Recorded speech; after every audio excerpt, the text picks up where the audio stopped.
Hello বন্ধুরা, আশা করি সবাই ভালো আছেন। তো অনেক দিন পর নতুন আরেকটা ভিডিও নিয়ে হাজির হচ্ছি। তো আমরা এখানে পিক্সেলের সার্ভিসিংয়ের কাজ করতেছি। তো আমাদের দুর্গাপুজোর ভাড়ায় পিক্সেলের কাজ হবে। তো ওই জন্য আমরা সব পিক্সেল চেক করা হচ্ছে, তো এবং সার্ভিসিং করা হচ্ছে। যেটি নষ্ট সেটা সার্ভিসিং করতেছি আমরা। তো এখানে দেখতে পাচ্ছেন এই মালটি সব নষ্ট হয়ে গেছে। তো আসলে এইবার আমার অনেক পিক্সেল নষ্ট হয়ে গেছে। তো এখানে দেখতে পাচ্ছেন যে লাইটটা জ্বলছে। তো এটা 50টার সেট ছিল, তো আমরা 25টার সেট করতেছি।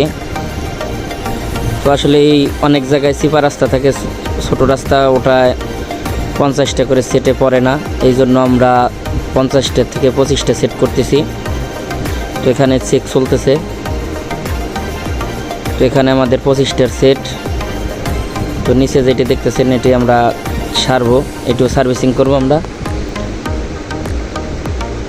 তো আমাদের এবার দুর্গাপূজায় বক্স সব ভাড়া হয়ে গেছে। তো আসলে এই তারিখে আমার অনেক মাল নষ্ট হয়ে গেছে পিক্সেল। তো আসলে পিক্সেল এমনই একটা জিনিস যে এক হাতে কাজ করতে হয়, অন্য কোনো দোকানে দিলে পারে সেই পিক্সেল ভালো থাকে না। তো